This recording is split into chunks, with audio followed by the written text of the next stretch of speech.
What is up everyone, it's Lost Pixel here again and welcome to another Destiny Rise of Iron video. Today we're going to be looking at all the new weapon vendors and all that good stuff, so be sure to stick around to the very end to see all of that goodness. So first of all we're going to go to Dead Orbit and I'll see you there. Okay, so let's see what Arik Jalal of Dead Orbit has for us. Let's hope it's good shit. Here we go. So he has here, the rank 1 tier is Enderling Grasps, which have increased melee attack speed and increased realistic boost sniper rifles, not too bad at all. Enderling Striders, fusion rifle and agility there. Enderling Cloak, which is increased upgrade for pulse rifles and increased repetition gains. Rank 2 is Enderling Mask. Rank 2 Enderling Vest, and here we are the weapons and also the ghost there. As you can see, the Extremophile 011.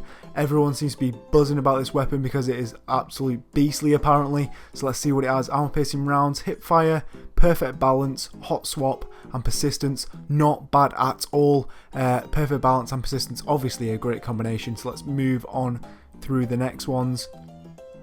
The Keystone 1. It looks like quite nice as well actually. Extended mag, not too bad. Perfect balance, excellent. Triple tap, also good. And crowd control, also good. Not too bad at all there. The archetype I kind of like actually. Moving on is the fusion rifle World to Come 1. So let's see this. Enhanced battery, snapshot, hammer forged, performance bonus and hidden hand. Not too bad at all. Do you know what? Dead Orbit absolutely killing it with the weapons as usual. The Last Ditch 001, also a favourite from people playing in the private beta sort of thing. So let's see, as Fled Magwell, Quick Draw, Hammer Forged, Surrounded and Rangefinder. Oh my lord, Hammer Forged and Rangefinder, please give me that gun. That is going to be beastly in the Crucible. Next we have the Bitter Edge 10. Looking also quite good. I can see skip rounds, snapshot, hammer forged, mulligan and take a knee. Not too bad at all actually. Thinking about it, if you take a knee with a sniper and have mulligan as well, not too bad at all. And finally we have the Unto Dust 00. And let's see what it has. Flared Magwell, snapshot, javelin, battle runner and grenades and horseshoes. Not too bad, but overall not the greatest there, with the velocity really quite low.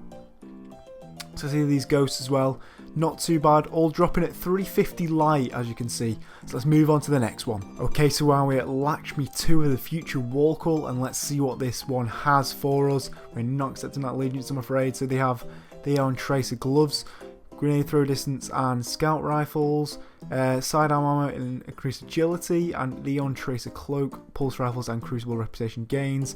Tracer mask, not too bad, they're more super range from non-guardian kills and replenish health when you pick up an orb, not too bad there. And the Tracer vest, pulse rifles and arc splash damage. So let's see the whale. Okay, this looks nice. Is the like the archetype of the Lord High Fix. So let's see, it is armor piercing rounds, hip fire, hammer forge, third eye and firefly. Great, I'm liking that. I'm liking that a bit, definitely.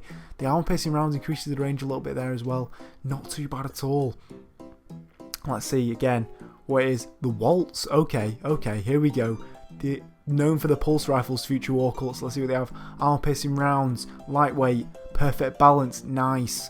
Eye of the Storm, not the greatest, but never mind. And rangefinder, not too great. Oh, they've come up short this time for the pulse rifle. Never mind. Fusion rifle there. The weighting also usually has really good ones. Oh, it has accelerated coils, hip fire, perfect balance, knee pads and rangefinder. Great combination there. Accelerated coils, perfect balance and rangefinder, or even knee pads. Great combination. Might be one to pick up for sure. Move on to the scout rifle, the Wounded. Okay, I kind of like this archetype as well, but it's not the greatest in the Crucible. So it's high caliber rounds, quick draw, perfect balance, outlaw and Zen Moment. Not too bad actually. Zen Moment along with perfect balance is pretty baller, and the stability will be rather good, so maybe worth a pick up. Moving on to the sidearm, the Wormwood. Let's see what this bad boy has. It has high caliber rounds, quick draw, hand loaded, Zen Moment and hidden hand.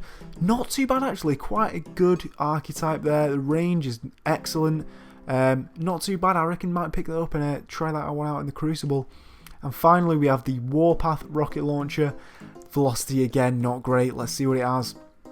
Flared Magwell, Snapshot, Heavy Payload, Battle Runner, and Tracking. Tracking's pretty decent, but the velocity is too low there, and it's not going to be worthy of a Crucible tryout. And the Bellicose shells here also. So overall, not too bad in the Future War Cult, but let's move on. Okay, now we're at Executor. Okay, now we're at Hideo of the new monarchy, and let's see what this guy has. Hopefully something good. Not too bad overall so far, but let's see. High Command Grips even. Melee attack speed, reload with hand cannons, shotgun and solo double kill, and High Command Cloak, which is the increased pulse rifles and increased rotation gains. Super energy on grenade kills, bonus energy on ore pickup. Increase amount of pulse rifles and increase after solar damage. Not the greatest, but never mind, let's carry on. Assembly 2. Oh, it's a very high rate of fire auto rifle, like the Doctrine of Passing. Let's see what it has. Armor piercing rounds, not too bad. Quick draw, perfect balance, which is needed. Third eye, not what needed on this. Perfect balance and counterbalance. Okay, that could be a contender. We'll see how that fares in the Crucible. Let's see, moving on. Free Will 3. Oh, I'm liking this one actually. It has explosive round, snapshot, hammer forged, which is really nice, third eye, which is also nice, and rangefinder.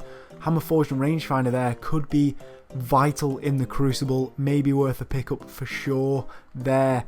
Moving on, we have the Impreach 5, and let's see what this one is. The highest rate of fire sidearm.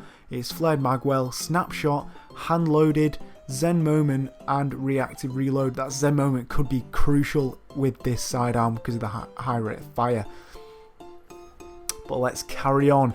See what we have. We have the Bad Counsel 4. Oh, it's a full auto shotgun. Let's have a look at this. Extended mag, not too bad. Along with lightweight, hammer forged, cascade, and full auto. So maybe hammer forged and full auto. The impact isn't the greatest, but that's not too bad. It seems though full auto could come in useful, especially in PvE maybe. So the sniper rifle Deposition 7. Let's see what this one is. It's skip rounds, snapshot, hammer forged, mulligan, and unflinching. Not too bad there. Mulligan and unflinching. Let's see what scopes there is. Short gaze scope as well. Rather nice. That might be worth a pickup there with those two perks at the end. And finally, we have the First Citizen 9. Let's see what it is. Okay, we have extended mag, not too bad. Snapshot, hammer forged, feeding frenzy, and counterbalance. Counterbalance and hammer forged, good combination there. Stability is really low. That needs to be increased there. Smooth ballistic would be nice there to put on the weapon. So overall, not too bad from the new monarchy, but not the greatest compared to everyone else. And let's see, just as standard. Go shells. Anyway guys, we come to the end of this cheeky faction vendors information. Be sure to check out the next video, which will be the Crucible and Vanguard vendors. Please do like this video if you did, and subscribe if you want to see more, and I'll see you on the next one.